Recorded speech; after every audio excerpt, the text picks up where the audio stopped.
Bismillahirrahmanirrahim. In this video we'll discuss the autonomic nervous system. अभी किस किस को इनोवेट करता है, स्मूथ मसल को, कार्डिक मसल को, जितने भी ग्लैंड्स हैं स्मूथ मसल्स में, जीआईटी, जेंटो यूरिनरी ट्रैक आ जाता है, रेस्पिरेटरी है, वेस्कुलर है, स्मूथ मसल्स. अब ऑटोनॉमिक नर्वस सिस्टम जो कि आपकी ऑटोमेटिक फंक्शन कंट्रोल करे, इसकी दो टाइप्स होते हैं, सिंपैथेटिक और पैरासिम्पैथेटिक. सिंपैथेटिक को फाइट एंड फ्लाइट. अब आप देखो अगर आप स्ट्रेस में होते हो, ठीक है, तो आपका क्या होता है उस टाइम, प्यूपिल डायलेट हो जाते हैं, ठीक है, हार्ट रेट इंक्रीज़ हो जाएगा जब आपको कोई टेंशन है ना स्वेयर. और क्या होगा कि ब्रोंकल स्मूथ मसल्स क्या होगी कि डायलेटेशन हो जाएगी, उस टाइम आपको सांस लेने की ज़्यादा ज़रूरत है ना. अब जो जीआईटी के सारे जेंटो यूरिनरी स्फिंक्टर क्लोज हो जाएंगे, ठीक है, कुटेनियस ब्लड सप्लाई जो है वो कॉन्ट्रैक्ट होगी और ब्लड प्रेशर जो है उस टाइम पे इंक्रीज़ हो जाता है, स्वेटिंग भी इंक्रीज़ होगी. पैरासिम्पैथेटिक के अंदर रेस्ट एंड डाइजेस्ट होता है, इसके अंदर प्यूपिल कॉन्स्ट्रिक्ट होंगे, हार्ट रेट कम होगा, फोर्स ऑफ कॉन्ट्रैक्शन कम होगी, ब्रोंकोस्पैज्म होगा, ठीक है, जीआईटी, यूरिनरी ट्रैक, स्फिंक्टर, ये सारे जो है वो क्लोज हो जाएंगे, कॉन्ट्रैक्शन भी इंक्रीज़ हो जाती है. पैरासिम्पैथेटिक की बात हो रही है, ठीक है, और स्फिंक्टर रिलैक्स होंगे, सेक्रेशन इंक्रीज़ हो जाती हैं. अब ऑर्गेनाइजेशन क्या होती है, हाइपोथैलेमस क्या करता है, ऑटोनॉमिक फाइबर्स को रेगुलेट करते हैं. अब जो सेंट्रल नर्वस सिस्टम, इसकी दो टाइप है, सिंपैथेटिक और पैरासिम्पैथेटिक. सिंपैथेटिक के जो प्री गैंग्लियोनिक फाइबर्स होते हैं ना, वो ओरिजिनेट होते हैं T1 से L3, और जो पैरासिम्पैथेटिक नर्वस सिस्टम है इसको क्रेनियोसेक्रल से राइज होते हैं, इसको आपने याद रखना होता है S2 से S4. क्रेनियम के अंदर कौन कौन सी आ जाती हैं, 3, 7, 9 और 10, 3, 7, 9, 10, ठीक है. उसके बाद सेंट्रल नर्वस सिस्टम से pre ganglionic fibres, pre ganglionic fibres से ऑटोनॉमिक गैंग्लियन. अगर आप पैरासिम्पैथेटिक को देखो फिर सिम्पैथेटिक को, पहले हम सिम्पैथेटिक को देख लेते हैं. मैंने आपको बताया कि ये T1 से L3 तक है ना. तो अब जो T1 इसमें सर्वाइकल जो है वो आई सलाइवरी ग्लैंड को T1, अब जो थोरेसिक है वो हार्ट, लंग्स और एओर्टा को करेगा. T6 से T12 जो है वो एड्रिनल मेडुला को, मीट गट को और विसरस को. उसके बाद जो लंबर है वो हाइंड गट, ब्लैडर और जेनिटेलियास को करेगा, ठीक है. अब पैरासिम्पैथेटिक में मैंने आपको बताया S2 से S4, इसमें पेल्विक सिम्प्लैंक्टिक नर्व आती हैं, ये आपके कंट्रोल करती हैं S2 से S4 मिक्चुरेशन को, डेफिकेशन को और सेक्सुअल फंक्शन को, लाइक इरेक्शन और सिक्रीशंस को, ओके. और जो पैरासिम्पैथेटिक है ये क्या करते हैं, इसमें अगर आपको मैंने बताया 3, 7 और 9, 10 होती है ना. 10 जो है वो वेगस नर्व है, वो हार्ट, लंग्स, अपर एब्डोमिनल विसरस को कंट्रोल करेगी. और जो 9 है ग्लोसोफेरेंजियल, ये पैरोटिड की सिक्रेशन को कंट्रोल करती है. जो 7 है वो उसमें सबलिंगुअल, सबमैंडिबुलर को करती है, सबलिंगुअल को. उसके बाद जो है 3 वो क्या करता है कि आइज को करती है. उसके बाद नेक्स्ट पर देखो सिंपैथेटिक जो है, सिंपैथेटिक के अंदर थोरैकोलम्बर है. T1 जो है वो क्या करती है, पीपल्स को मिडराइसिस करती है, मतलब डायलेट करेगी ना सिंपैथेटिक उस टाइम पे. देखो अब T1 से T5 हार्ट और लंग को करती है. T5 से T9 जो है उसमें ग्रेटर सिम्प्लैंक्टिक नर्व आती है, ठीक है. अब ये किस किस को इनोवेट करती है, सी गैंग्लियन को, फॉरगट को, फॉरगट के अंदर stomach, liver, spleen, pancreas, duodenum आ जाते हैं. T5 से T9 की. अब T10 से 11 की बात करते हैं, उसमें लेसर सिम्प्लैंक्टिक नर्व आती है जो कि ऑर्टिको कॉर्नियल गैंग्लियन को करेगी, किडनीज, एड्रिनल, ठीक है.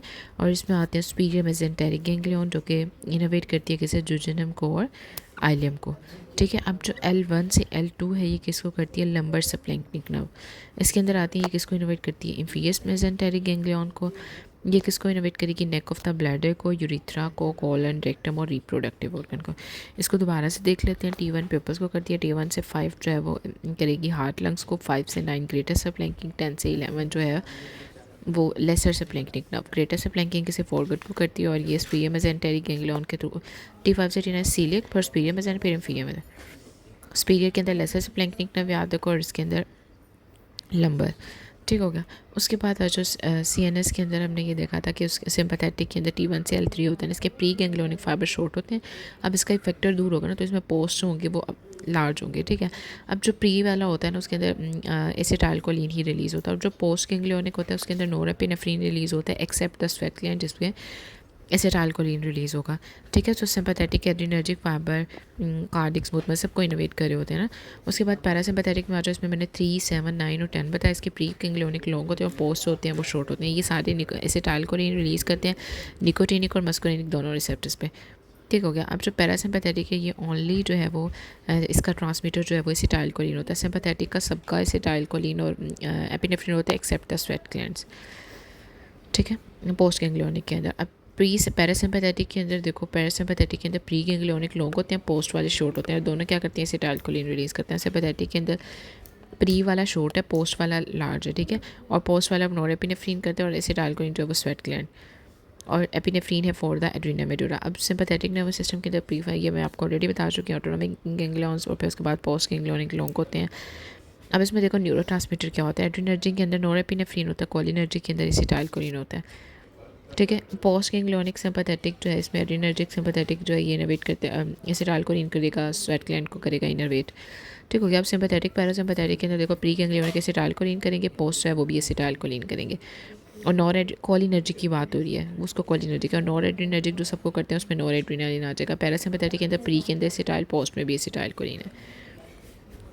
उसके बाद है एड्रीनल मेडुला, ठीक है। इसके अंदर क्या होता है, ये स्पेशल गैंग्लिया होता है किसका, सिंपैथेटिक नर्वस सिस्टम का। इसके अंदर प्री गैंग्लियोनिक जो है वो ग्रेटर सिम्प्लैंकिंग कि ये एसिटाइलकोलिन रिलीज करेंगे, क्रोमाफिन सेल्स होते हैं एड्रीनल मेडुला के, फिर ये एपिनेफ्रीन और नॉर एपिनेफ्रीन रिलीज करते हैं। अब देखो जो सिंपैथेटिक है ना, सिंपैथेटिक नर्व्स, इसमें गैंग्लियोनिक फाइबर्स होते हैं तमाम स्पाइनल नर्व्स में। अब ब्रेन के दो पार्ट्स हैं ना, कोलिनर्जिक और एड्रीनर्जिक है। कोलिनर्जिक जो है वो क्या करते हैं, न्यूक्लियस बेसिलस ऑफ मैग्नेटा को करते हैं, ठीक है। और जो एड्रीनर्जिक है उसको क्या करेगा, लोकस सेलुलस, इसके न्यूरॉन्स वहाँ पर प्रेजेंट होते हैं, ठीक है। अब रिसेप्टर्स अगर देखो तो जो सिंपैथेटिक और पैरासिम्पैथेटिक, सिंपैथेटिक या एड्रीनर्जिक होते हैं, पैरासिम्पैथेटिक के होते हैं मस्कुरेनिक। एड्रीनर्जिक के अंदर आते हैं अल्फ़ा और बीटा, अल्फ़ा की अल्फ़ा 1 अल्फ़ा 2, बीटा की बीटा 1 बीटा, ये दोनों एड्रीनर्जिक है। मस्कुरेनिक के अंदर M1 M2 M3 होते हैं। अब अगर हम देखें सिंपैथेटिक, अब इसके अंदर जो सिंपैथेटिक के अंदर alpha 1 alpha 2 beta 1 beta 2, alpha 1 जो है ना वो आप पहले हाँ अल्फ़ा वाले देख लो। अल्फ़ा 1 जो है वो कहाँ कहाँ प्रेजेंट होते हैं, स्किन में, स्फिंक्टर्स में। अल्फ़ा 2 फैट सेल्स और प्लेटलेट्स में होते हैं। अल्फ़ा 1 कहाँ पे होते हैं, स्फिंक्टर्स में, स्किन की ब्लड वेसल्स पे, ठीक है। और ये डायलेटेड प्यूपिली, रेक्टाइल मसल ऑफ द आइरिस और पिपल्स को डायलेट करते हैं, ठीक है। ये सारे स्टिमुलेटरी हैं। GQ क्या है वो करते हैं, GQ कपल रिसेप्टर IP3 और कैल्शियम के थ्रू। अब अल्फ़ा 2 जो है वो फैट सेल और प्लेटलेट्स को करेगा, इसके अंदर जी इनहिबिटरी आता है। अब बीटा 1 जो है वो हार्ट में प्रेजेंट होते हैं और ये क्या करते हैं, किडनी में भी, हार्ट और किडनी में होते हैं। ये रेनिन को रिलीज़ करते हैं, इसमें डी स्टिमुलेटरी आता है, इसमें साइक्लिक AMP जो है वो ज़्यादा करेगा। बीटा 2 जो है वो स्मूथ मसल्स में होते हैं, कहाँ कहाँ, ब्रोंकाई, GIT, ब्लैडर और ब्लड वेसल्स, स्केलेटल मसल, और वेजोडाइलेशन करेंगे। क्या करते हैं, डी स्टिमुलेटरी और साइक्लिक AMP का जो है वो बढ़ा देंगे, ओके। सो अल्फ़ा 1 अल्फ़ा 2, अल्फ़ा 1 क्या करता है, ये GQ है। आप इसमें ऐसे याद रखो कि बीटा 1 बीटा 2 दोनों स्टिमुलेटरी होते हैं। अल्फ़ा 2 इनहिबिटरी याद रख लो, और जो अल्फ़ा 1 है वो GQ कपल रिसेप्टर होते हैं, ओके। उसके बाद है receptor in the parasympathetic nervous system. अगर पैरासिम्पैथेटिक में देखो M1 M2 M3 होते हैं। M1 जो है वो ब्रेन में होते हैं, M2 हार्ट में होते हैं, बीटा 2 भी तो हार्ट में थे ना, इसी तरह M2 भी हार्ट में होते हैं। अब हार्ट के अंदर मैंने आपको बताया था ये दोनों स्टिमुलेटरी होते हैं, ठीक है। उसमें इनहिबिटरी सिर्फ अल्फ़ा 2 वाले थे, इसके अंदर भी 2 वाले जो है ना वो क्या होंगे, इनहिबिटरी हैं। उसके बाद M3 जो है वो GQ कपल, M3 M1 दोनों GQ हैं। M1 जो है वो ब्रेन में होता है, M3 जो है स्मूथ मसल ब्रोंकाई, उसके अंदर हमने देखा था जो बीटा 2 थे वो थे, लेकिन यहाँ पे M3 है। अब बात करते हैं सिंपैथेटिक की और पैरासिम्पैथेटिक की। हार्ट के अंदर मुझे बताओ कौन सा, बीटा 1 रिसेप्टर होता है, ठीक है। उसके बाद अगर पैरासिम्पैथेटिक के अंदर देखें तो M2 होता है ना। अब बीटा 1 क्या करता है, सिंपैथेटिक नर्वस से हार्ट रेट बढ़ेगा, कॉन्ट्रैक्टिलिटी बढ़ेगी, AV नोडल को डिक्रीज़ करता है, PR की शॉर्टनिंग कर देगा। और इसी तरह ऑपोजिट जो है वो पैरासिम्पैथेटिक है, इसमें फोर्स ऑफ कंट्रैक्शन बढ़ती है, उसमें डिक्रीज़ हो जाती है। अब स्मूथ मसल्स की अगर बात करें, अब उसमें हमने देखा था कि जो बीटा 2 है वो सारे स्मूथ में, ब्रोंकाई, GIT, ब्लैडर, और इसके अंदर अगर आप मस्कुलेनिक में देखो तो M3 है। अब ब्रोंकाई स्मूथ मसल जो है इसमें बीटा 2 रिसेप्टर जो है वो रिलैक्स करेंगे, ब्रोंको डायलेशन होती है, ठीक है। उस जो M3 है ये क्या करेगा, ब्रोंको कॉन्स्ट्रिक्शन करता है। ऑपोजिट होगा ना रिएक्शन, उस टाइम पे आपको डायलेशन सिंपैथेटिक जो है वो डायलेट करेगा, रिलैक्स होंगे उसके मसल। अब जो GIT के स्मूथ मसल्स होते हैं बिल्कुल ऐसे ही सिंपैथेटिक के अंदर पेरिस्टालसिस डिक्रीज़ होगी और बीटा 2 के मसल जो है वो रिलैक्स करेंगे। और इसके अंदर पैरासिम्पैथेटिक में देखो तो वो M3 होते हैं। बिल्कुल इसी तरह ब्लैडर के अंदर बीटा 2 इसमें ये रिलैक्स करते हैं, सिंपैथेटिक नर्वस सिस्टम डिट्रोजर के मसल। उसके बाद जो है पैरासिम्पैथेटिक के अंदर M3 जो है वो कॉन्ट्रैक्ट करेगा। उसके बाद अगर वेस्कुलेचर की अगर बात करें, इसमें स्किन है और स्केलेटल मसल। अल्फ़ा 1 है, अब स्किन के अंदर कौन से होते हैं, अल्फ़ा 1 होते हैं, और बीटा 2 जो है वो स्केलेटल मसल में होता है। अब स्किन के अंदर अल्फ़ा 1 जो है इसके अंदर ब्लड प्रेशर जो है वो मतलब इंक्रीज़ होगा, वेजो कंस्ट्रिक्शन होगी, ब्लड प्रेशर इंक्रीज़ होगा। और बीटा 2 है जो उसमें ये रिलैक्स होंगे, वेजो डायलेशन होगी। अगर स्फिंक्टर की बात करें, GIT यूरेनरी ट्रैक्ट के अंदर, इसके अंदर जो अल्फ़ा 1 होते हैं और ये टोन को बढ़ा देते हैं बेसिकली। पैरासिम्पैथेटिक के अंदर M3 होते हैं और ये इसको रिलैक्स करते हैं। अगर आप देखो ग्लैंड्स के अंदर आते हैं, इसके अंदर स्वेट ग्लैंड है, लेक्रिमल है, सलाइवरी है, GIT, ये सारे फीमेल जो भी ग्लैंड्स आते हैं ना इसके अंदर मस्कुलिनिक रिसेप्टर्स होंगे। अब इसके अंदर सिंपैथेटिक की वजह से क्या होगा, ये सिक्रीशंस इंक्रीज़ हो जाएंगी ना, और बाकी सब के अंदर लैक्रिमेशन सिक्रीशंस लाइवेशन ये भी पैरासिम्पैथेटिक के थ्रू इंक्रीज होती हैं। पैरासिम्पैथेटिक ने पेरिस्टालसिस को इंक्रीज़ करना है, उसके अंदर सिक्रीशंस जो है वो इंक्रीज़ होंगी। आइज़ के अंदर अगर देखो कौन से रिसेप्टर्स होते हैं, अल्फ़ा 1 होते हैं, ठीक है, किडनी के अंदर और हार्ट के अंदर बीटा 1 होते थे, फैट सेल्स के अंदर बीटा 1 और अल्फ़ा 2 होते थे, ठीक है, फैट सेल के अंदर अल्फ़ा 2 होते थे। आइज़ के अंदर क्या करते हैं, ये मियोसिस करते हैं। उसके बाद सैलरी मसल्स अगर कॉन्ट्रैक्ट करेंगे तो क्या होगा, अकोमोडेशन होगी। अब आपने याद रखना कि अगर प्यूपल्स कॉन्स्ट्रिक्ट करेंगे मियोसिस होगी मस्कुलर के साथ, लेकिन जो सैलरी मसल कॉन्ट्रैक्ट करेंगे तो अकोमोडेशन होगी। Okay, GIT most effective system if the parasympathetic, अगर तो पैरासिम्पैथेटिक काट दें तो सबसे ज़्यादा कौन सा इफेक्ट सिस्टम जो है वो इफेक्ट होगा, जीआईटी। अब बीटा 1 है, बीटा 2 है, बीटा 1 बीटा 2 दोनों जो है वो क्या है, स्टिमुलेटरी हैं, ठीक है।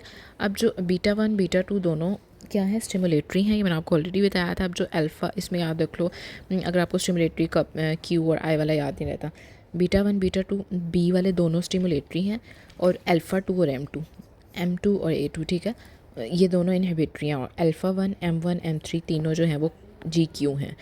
अगर हम इसकी फार्माकोलॉजी देखें तो इसमें अगर आप ये देखो अल्फ़ा 1 एगोनिस्ट, मतलब अल्फ़ा, पहले देखो अल्फ़ा 1 रिसेप्टर्स होते कहाँ पे हैं, अल्फ़ा 1 रिसेप्टर्स कहाँ होते हैं, अल्फ़ा 1 इसमें जो है एगोनिस्ट, इसमें फिनाइल एफिनेफ्रीन आ जाता है, ठीक है, और अल्फ़ा 1 जो है वो एंटागोनिक से अल्फ़ा 1 रिसेप्टर मैंने आपको कहाँ बताया, स्किन है, ब्लड वेसल्स हैं, ठीक है। बस इसमें आपने हाइपरटेंशन में देते हो ना फिनाइल एफ्रीन, अल्फ़ा 1 एंटागोनिस्ट है, इसमें डेक्सोजोसिन और पेराजोसिन होता है, हाइपरटेंशन और BPH के अंदर देते हैं, ठीक है।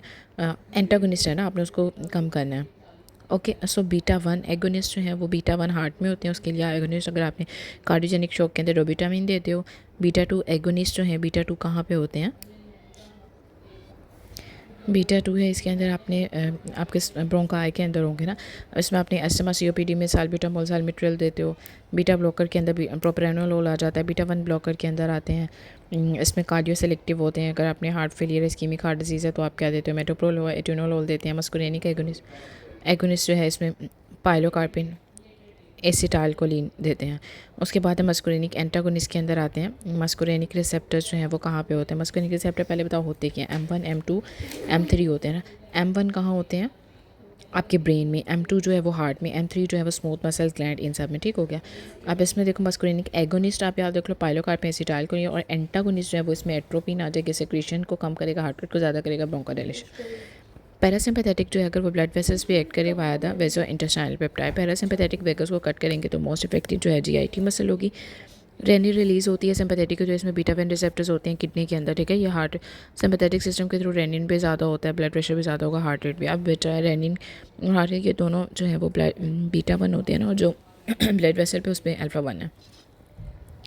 अब इसमें पैरासिम्पैथेटिक जो है वो क्रेनियोसैक्रल के थ्रू होती है, इसमें क्रेनिया 3, 7, 9, 10 है, उसमें S2 से S4 है, पेल्विक स्प्लैंक्टिक नर्व है, ये मिक्चुरेशन डेफिकेशन रिफ्लेक्स को कंट्रोल करता है।